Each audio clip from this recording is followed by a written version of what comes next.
Hello. The recording has begun and we will get started. And Scam Likely said he would get started too.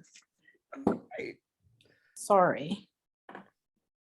But we will begin our education committee of the school board of directors for April 13th, 2022. And we welcome all of you and thank you for your attendance, your participation. And we should be brief tonight. We have a wonderful presentation that I've had a chance to review, but I want to hear more about. And so I'm going to turn it over to Danielle Seward, Executive Director of Student Services. So take it away. All right. Hi, Ms. Hoff. Welcome. Thank you so much, Ms. Cook-Henry. I am really excited to share some information with you. Can everybody see my screen okay? All righty, so let's get this started. All righty. All right, come on, there we go. So today I'm going to provide you with an update on our project involving Panorama. So as you know, Panorama is a tool that I've been working on all year long to support these three overarching goals that are stated in our strategic plan. And the wonderful thing about this project is that it does touch so many pieces of the vision of where we're trying to go as a district. And so it's been really gratifying working with all of my colleagues on this project to inform each one of their different pieces of this strategic plan. So first, we're going to talk about the district-wide survey. So if you recall, in our update that I believe we did in January, I gave you this timeline. And so I'm happy to say we are still on task. We're still on time. And we're at that like April, May. We're actually a little bit ahead of schedule because our new supervisor for research and evaluation is currently hard at work taking all of that raw data and analyzing it and creating different products for us to use to start communicating out what the results are. So he's working on that right now. And our plan of action is to start sharing that data in May. So just as a little bit of an overview, these are the subject areas that we talked about and asked about to our different stakeholder groups. So for our families, we asked about family engagement. We wanted to hear their reactions and their feedback on school safety, barriers to engagement, how we can communicate with them better. With our students, we asked them questions around school engagement, their relationships between their teachers and themselves, school safety and climate. And then with our staff, we asked them questions around work environment, diversity, and feelings of being valued and supported. And as I said before, we'll be sharing those results in May. So that's about the survey. Now, new information about Panorama student success. So it's been a while since I introduced or we talked about the student success platform, which is the other arm of Panorama. So I found this lovely video that kind of encapsulates what this is, how it works, and it gives you a view into the platform. And then I'll talk a little bit more about our custom platform. Hey there. Can you hear that okay? And today I'll give you a quick tour of Panorama student success. If you could turn it up a little bit, but we can hear it. Yes, ma'am. Every student using early warning and That's about as high as it goes. Intervention tracking, and easy-to-use dashboards. We can hear it. We come to school each day to help each student succeed. And it's critical to know as soon as a student starts to fall off track, so you can take action and help them succeed. That's why Panorama syncs with your district's data systems every day, from your student information system and assessment platforms to your behavior management system. That way, you always have access to the latest information about your students without multiple logins or spreadsheets. With Panorama, you get easy-to-use indicators that show which students are on track for graduation and college and career readiness, and which may be at risk. These early warning signs are based on research, and they can also be customized to your district's needs. Next, you can easily filter your dashboards to see how students compare across groups, or to track the progress of your tiered interventions. Save these groups, and they'll continue to update as new data is synced into the platform. You'll also get powerful attendance dashboards to track progress against your goals, and you'll see which students are at risk of chronic absenteeism. Then dig deeper into each student's profile to see their indicators over time. Get detailed views of their grades and assessments. See their attendance patterns by day and course. Keep track of any behavioral problems and outcomes.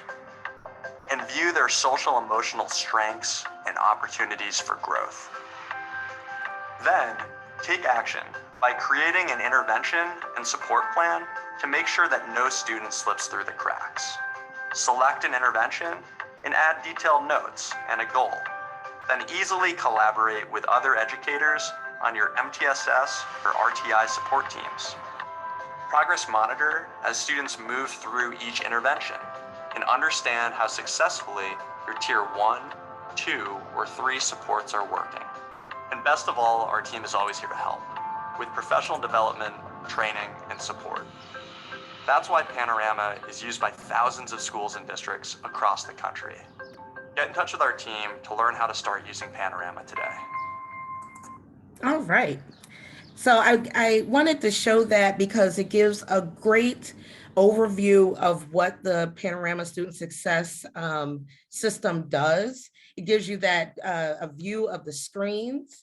And I'm happy to report that we are also on target and on time with this part of the project as well. We are now in system testing.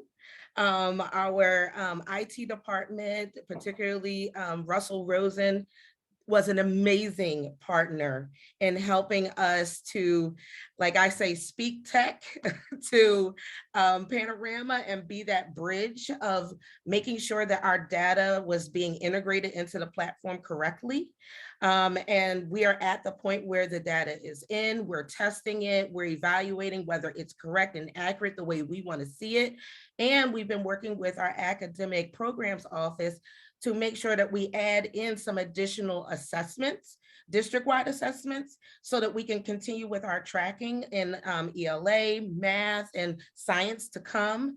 We're also working with the MTSS team to look at different universal screenings for behavioral health, so that we can add that to our toolbox, which is what Panorama is very much. It's a toolbox. It's our tool to make our vision around MTSS a reality. It also helps us to provide, get reasonable and on-time feedback from our stakeholders so that it can inform our decisions moving forward. So one of the reasons, as you saw in the video, it's one system for recording and monitoring student interventions. Right now, we don't have one system for that. Right now, each school utilizes their own individual homegrown tools. And what we're trying to do is make sure that there's consistency across the district, hence why we engage with this company for this tool. And everyone has access to the students page that is a part of the intervention team at each school. And this helps them to be able to collaborate seamlessly so that everybody can see in there and everybody can see what each other is doing. So that increases our efficiency and effectiveness of actually implementing interventions with fidelity, and to make sure that we're tracking the how is it going? If we're implementing a strategy, we want to know, is it working? And we want timely reports and data to drive what we do next.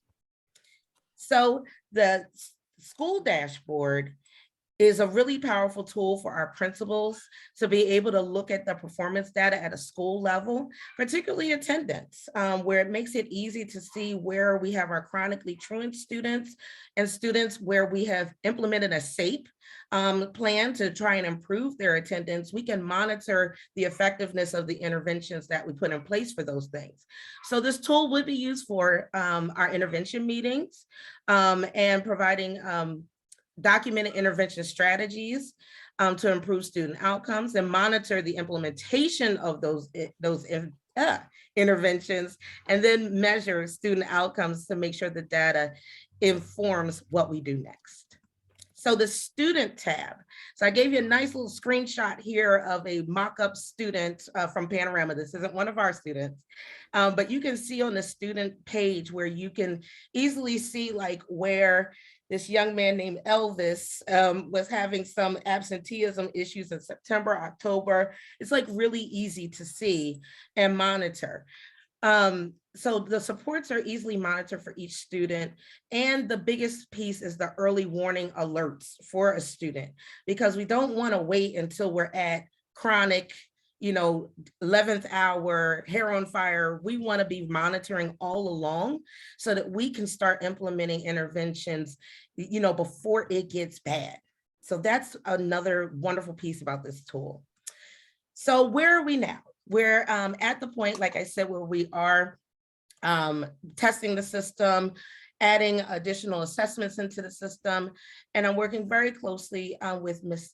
Brown and her team as we look at the MTSS model that they've been working on all year long, and really marrying how we're going to do professional development with how we're going to be rolling out MTSS. Because as I said before, this is a tool that will support this effort. It's not the driving force, it's the tool. So that's pretty much where we are. So I'm gonna stop my share and take any questions you may have. Yes, ma'am. So did you say we don't have a behavior system yet? We don't have a universal screener. No, we don't have one of those. Right. And so we'll need that to make this more robust. Now, I thought that the middle school used Second Step or that's a SEL curriculum. okay. So yeah, that's the SEL curriculum, but the universal screening, the purpose of that really is to try and understand why students are exhibiting certain behaviors so that we can be a little bit more focused on what intervention we provide for the student. So it's a diagnostic that gives us a little bit of a window into why a student is acting the way they are. So we're missing those two pieces right now, behavior Screener, system, like a screener, yeah, and an SEL piece for the entire district. Oh, no, we have the SEL piece for the entire district. Second Step is what they're using as the curriculum for SEL. Okay, for everyone. Yeah. And this will all integrate with Power School or eSchool or whatever it's called now. Yes, it's eSchool, and that is what the wonderful and legendary Russell Rosen has been helping us to do, to talk with eSchool and make sure their platform talks to this platform. Great. And Mary said in the chat, middle school uses Swiss. Is that second? Are we saying the same thing? It's a similar like climate model to encourage positive behavioral supports in a building. And it's similar to Panorama. It's something that they started using along with PBIS when that was implemented. So one of the things we're going to be looking at is how do we start to integrate some of the things that they've gained by using Swiss into Panoramas, because we want to really try to make sure we have one platform, but we know it's going to be a phased-in process. Great. So the whole district, every school will have the same pieces to the Panorama puzzle. You got it. Thank you. Jan. Thank you. I have a couple questions. One, will students and parents have access to the data, and what level of data will they have access to? And then the second question is, when do we think full implementation will take place? So in terms of student and family access in the Panorama, I would have to research that, because right now we have been focused on district access and making sure our teachers and intervention teams have access. So I would have to research that and get back to you on that. in terms of full implementation, I believe that's at least a 3-year project because we have to phase it in with our MTSS strategy. So that's at least a 3-year project. Okay, so we're looking for at least teachers having access to it. When do you think we'll have teachers have access to go live, I guess? Go live. That would most definitely be sometime next year in our new academic year, 22-23 school year. Okay. And is that also going to be a phased in at the school levels? Yes. Again, it has to marry with the MTSS strategy Mhm. in the schools. So a lot of these strategies are new in our district. So there's a lot of work that has to be done around professional development of understanding what the model is, how to operate in it, and then how to use this tool to inform and support it. Mhm. Mhm. If you all were to suggest where you might have a cog in the wheel, where do you see that in this part of the implementation planning? Looks like so far we've been on track, which is great and kudos. But I anticipate with the adjustments, Mhm. with the multiple systems that people have been using, actually marrying it and the professional development might be a place of sticking point, but I'm just looking to hear from you all what might be some of the anticipated, if any, challenges. I'm glad you asked that because we've kind of done some let's see, tilling of the road, if you will, with our teams. So like one of the things that I asked the counselors who are huge drivers at intervention team meetings, and I asked them, can you show me what tools you use to capture data, to, do the work of intervening with students? What tools do you use? And largely what it's been like spreadsheets, Word documents. And one of the feedback that I got was, we wish we had one system where we would be able to have access to all these diagnostics right there, instead of having like this form over here that I fill out at the intervention team meeting. And then I have to go to another system to add more data in. Then I have to go to another system. So they've been a big part of influencing what the features are in the system, and making sure that it is married to what they're already understanding, what they're used to, but then takes it to the next level. Okay. So, and that's what I mean by the phased in process. We're not trying to like culture shock everybody all at once. And that's why the phased in process is important, to build in people's buy-in and build in people's desire to want to stick to this plan. And that's why I say it takes time for that to happen. That's why I think that a 3-year full implementation is reasonable, because we're also talking about institutional change, and that takes a minute. Mhm. Thank you. So that was, I guess that's, you partly answered the question. So the communication with the staff is that everyone will have to start using this full-fledged within the 3-year point, or is the anticipation when the introduction, are you expecting, is there a kind of a marker that they have to meet when we phase it in mid-year, or is it just they can take their time getting adjusted until that 3-year mark? That hasn't actually been decided yet. Okay. So there's some planning, and we're in that planning phase right now. So there's some planning and rolling out right now that is happening, largely with Ms. Brown and her team, along with Ms. Germana as well, on how we're going to roll out. But a big piece of this is making sure we're getting buy-in and we're communicating effectively about what we're expecting, what supports we're putting in place, dates, times. We want to really almost over communicate, if you will, because we want to make sure everybody's on the same page. I like to say one band, one sound, and that's really the goal here. Okay. So will there be I guess, a coach of some sort assigned to each building as this is being rolled out into the buildings? Would there be someone to provide them with additional coaching for that person that might need that extra support? That is a good question. I want to kick that one to Miss Brown, who actually has been on the forefront of, doing this model and rolling this model out this year. Thank you, Danielle. Of course, there'll be some support. Right now, we are partnering with Panorama for building level, the rollout of professional development across the board. So who do we start with? It's starting with the MTSS team, rolled out with counselors.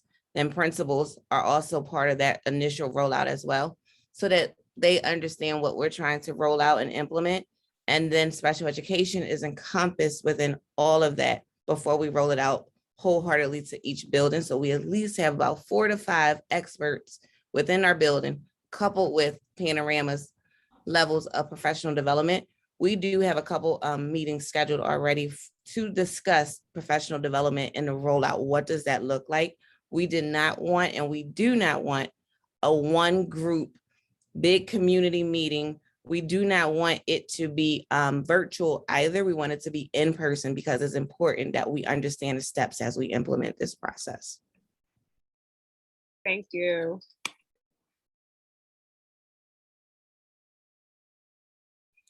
I do have a question, and it may not be as connected. And you touched upon it a little bit, Danielle, early on. The products that are coming, or will be coming forth as a result of our new staff, I want to call him Dr. Mark. But do we have a sneak preview of any of those products that we might see? And is there a connection with what's going on with Panorama? It looks like Danielle got disconnected.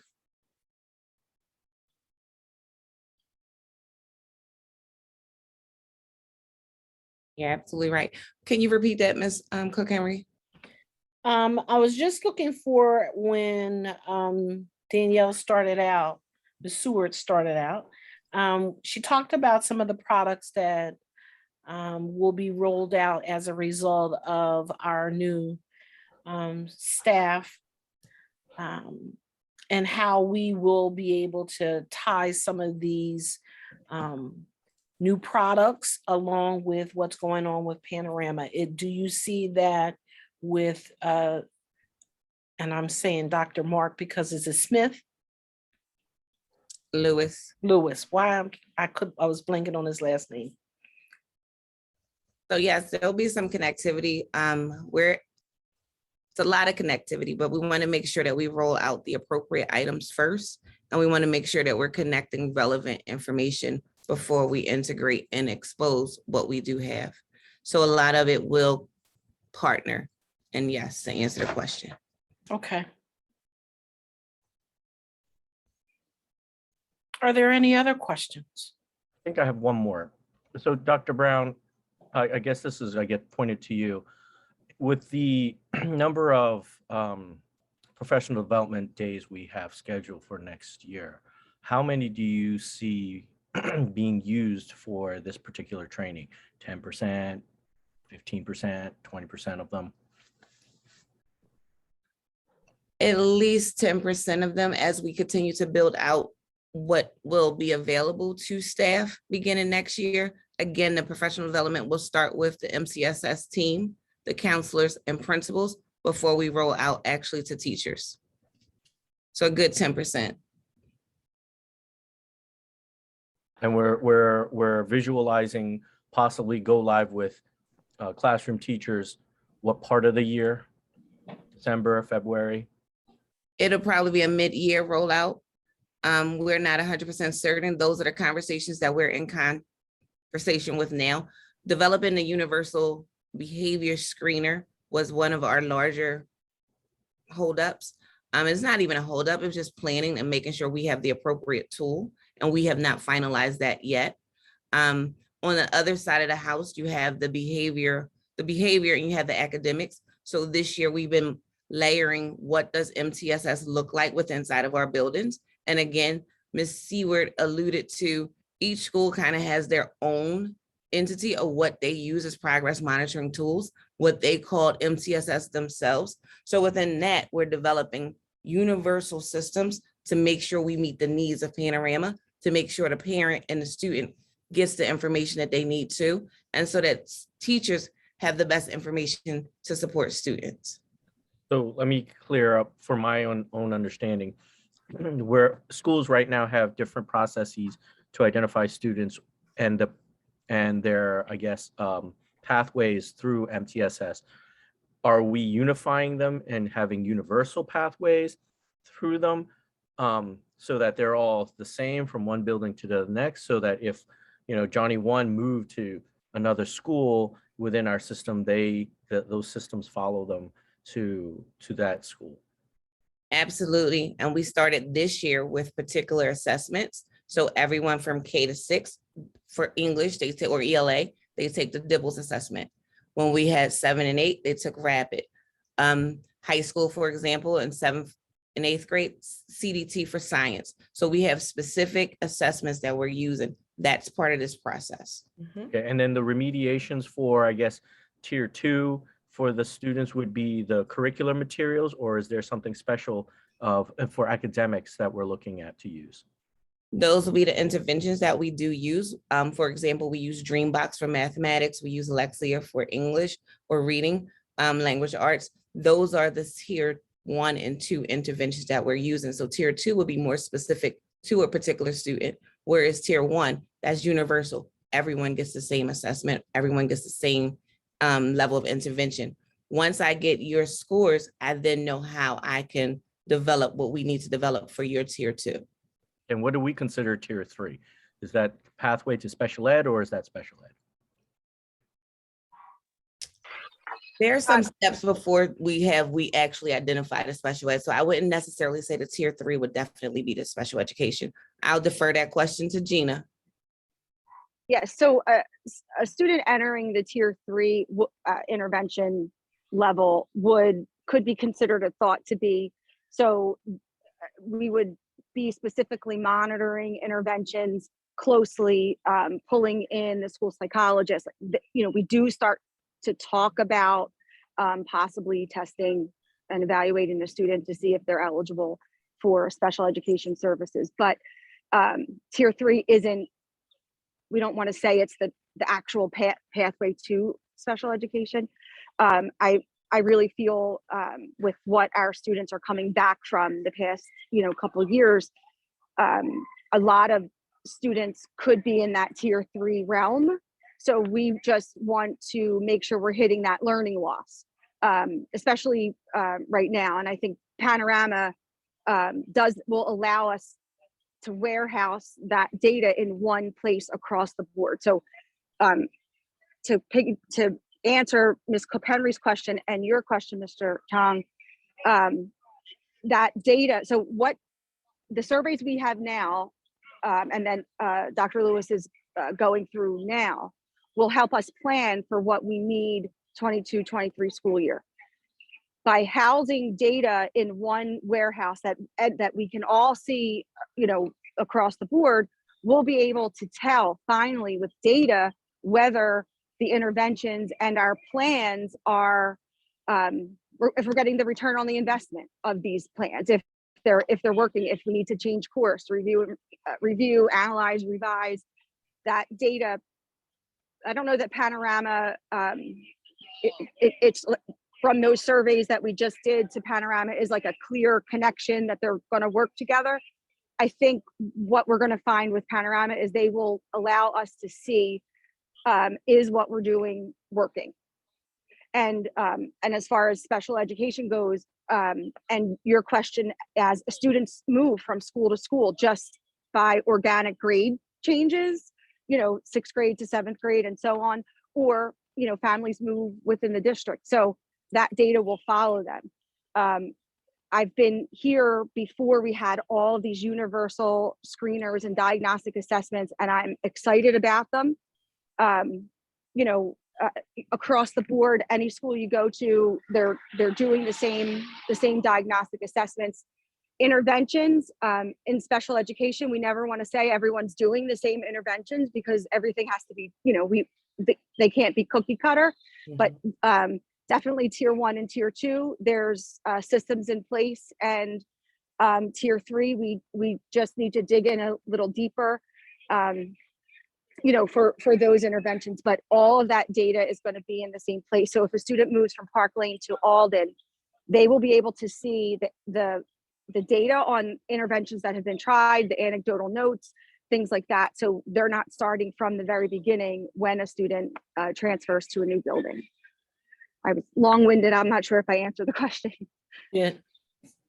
And then I Thank guess you. one follow-up question. You guys may still be determining this. What's the length of a cycle for review when a child is placed into tier 2 and tier 3? Tyra, can I take? Sure, Gina. Okay, so generally it's 4 to 6 weeks. So we want to see an intervention happen consistently with fidelity for 4 to 6 weeks. Through those 4 to 6 weeks, though, the person in charge of the intervention and progress monitoring is monitoring to see if the student is on trajectory to make it. But they would cycle back through the intervention team or the MTSS team to see if that intervention worked and what the next course of action is. And what are the metrics that they're collecting during that intervention cycle? When we have students identified, are those grades or probes, or what are we using? It really depends on the intervention and the issue that we're intervening for. So if it's beginning letter sounds, so we are monitoring that. So it would be probes. If it's I want to say task completion, then it is grades, classroom grades could be. So it really depends on the issue that the student is having that we're trying to, the barrier we're trying to remove. And when we're doing these probes and things, and I know you know very well, Gina, that cold probes give you the best data. Do we have cold probes for teachers to use? We do have cold probes in Lexia. There's a resource hub that has all sorts of probes at the various levels and for various topics. So that is available to teachers. I believe that we are working on math. Math has always been a point where we need more data, but Mr. Dunn is working feverishly at securing good assessments for our math data and standardizing it across the district. Thank you. Jennifer, you had a question? What's a cold probe? Something you've never seen before. Got it. Thank you. All right, Jen. That was my question too.